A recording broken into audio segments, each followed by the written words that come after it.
Welcome to my new video. तो आज हम बात करने वाले हैं इनके आसपास रिलेशनशिप्स देखते होंगे और हम देखते हैं कि छोटी सी बात पर कुछ हो जाता है और फिर लोग अलग हो जाते हैं या फिर उनमें एक डिस्टेंस क्रिएट हो जाता है। तो ये डिस्टेंस इसीलिए क्रिएट नहीं होता क्योंकि सामने वाले ने कैसे एक्ट किया है, बल्कि आप किसी के साथ में एक रिलेशनशिप में हैं तो आपका फुल कंट्रोल और फुल एक्सपेक्टेशन है उस इंसान, जो कि सही नहीं है। आप देखिए कि आप एक रिलेशनशिप में होते हुए भी दो अलग लोग, सारे सिचुएशंस में ऐसा होता है कि there is a lack of understanding. क्योंकि मुझे सामने वाला खुश करना चाहिए या वो मेरे हिसाब से चलेगा तो मैं खुश होऊंगा, विच is like a very bad expectation in it self, you know. और अलग रहन सहन है, अलग सोचने का तरीका है, तो ये एक्सपेक्टेशन रखना व्यर्थ है। It's completely a waste of time, right? To obviously एक रिलेशनशिप में दोनों लोगों को एक दूसरे की तरफ रिस्पॉन्सिबिलिटी रखनी चाहिए, लेकिन रिस्पॉन्सिबिलिटी का मतलब ये नहीं है कि आपको अगर आज अच्छा नहीं लग रहा है तो वो सामने वाला रिस्पॉन्सिबल है। अगर हमें अच्छा नहीं लग रहा है तो वो हम रिस्पॉन्सिबल खुद हैं।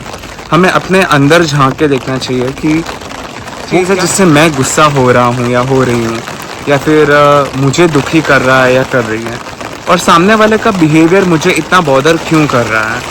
क्योंकि अगर आप चाहते हैं कि सामने वाला का बिहेवियर एज पर यू हो तो that is a sense of dominance. दोनों लोग इस बात को समझ जाएं कि एक रिलेशनशिप को चलाने के लिए खुद मेहनत करनी पड़ती है और हमें अपने आप पे काम करना ज़रूरी है पहले, तो फिर आपकी रिलेशनशिप ऑटोमेटिकली ब्यूटीफुल बन जाएगी। आपको किसी और तीसरे इंसान को गाइडेंस के लिए या एडवाइस के लिए आने की ज़रूरत ही नहीं है। और आप क्यों चाहते हैं कि कोई और आपका रिलेशनशिप आके ठीक करे? Acceptance is acceptance in all forms. दूर जाए तो आप कहेंगे कि वो एक ख़राब इंसान है। एक्सेप्ट करना मतलब हमने उस इंसान को पूरा जैसा वो है वैसा एक्सेप्ट किया है।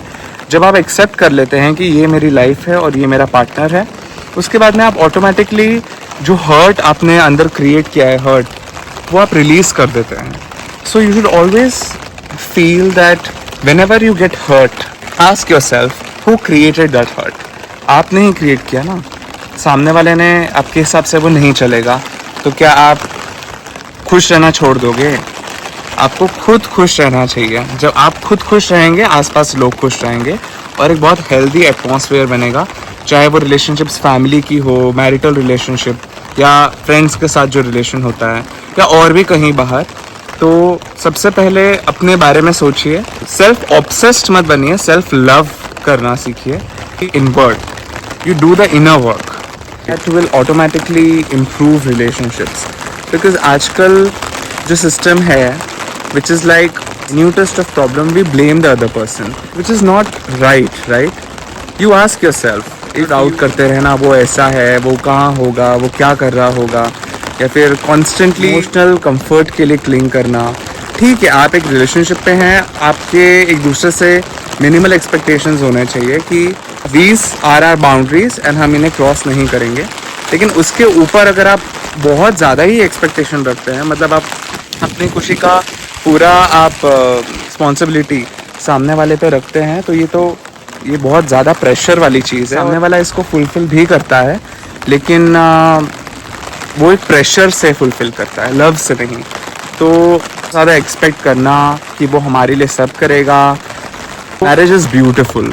Make your relationship this strong and strong to a level when no other influence can even touch the relationship. I am not even saying कि affect, I am saying even touch. कि आपको अपनी boundaries पता है। अब देखिए, हमारे parents के साथ में, हमारे बच्चों के साथ में वो रिलेशनशिप बहुत अलग होता है as compared to a marital relationship. Marital relationship में हम चाहते हैं कि सामने वाला हमारे हिसाब से ही चले, जो सही नहीं है। इससे क्या होता है ना कि आप एक अवॉइडेंट पर्सनालिटी हम बन जाते हैं। होता है कि हम ही सही हैं और सामने वाला ही गलत है, और हमें जो लग रहा है वो सही है, आपको जो लग रहा है वो सही है, लेकिन आप ये भी तो देखिए कि वो आपको ही लग रहा है। आपके अंदर तो सामने वाला, चाहे आपका पार्टनर भी क्यों ना हो, वो घुस के नहीं देख सकता या नहीं आपके इमोशंस को करेक्ट नहीं कर सकता है। तो ये जो उथल पुथल, I mean you should feel good regardless, and it doesn't matter if the person in front is saying something hurtful or is getting angry I mean, you should stay good, you should be happy within yourself, you should be peaceful अंदर से, regardless of what the other person does or says, है ना? ये फ़र्क ना पड़ने की बात नहीं है. It's about compassion अपने लिए भी और सामने वाले के लिए भी. Things unfold naturally. आपके लाइफ में अगर आप एक अनमैरिड इंसान है तो आपके लाइफ में जो जिसका नाम विधाता ने लिखा है वही आएगा. You cannot stop it. It's already written. Your actions will decide the kind of partner that you have. So अगर आप चाहते हैं कि आपका पार्टनर अच्छा हो, आपका पार्टनर आपको समझे, तो आप पहले अपने आप को समझे कि आप किस तरह के इंसान हैं. क्या आप रिएक्ट करते हैं या रिस्पॉन्ड करते हैं. Always choose responding.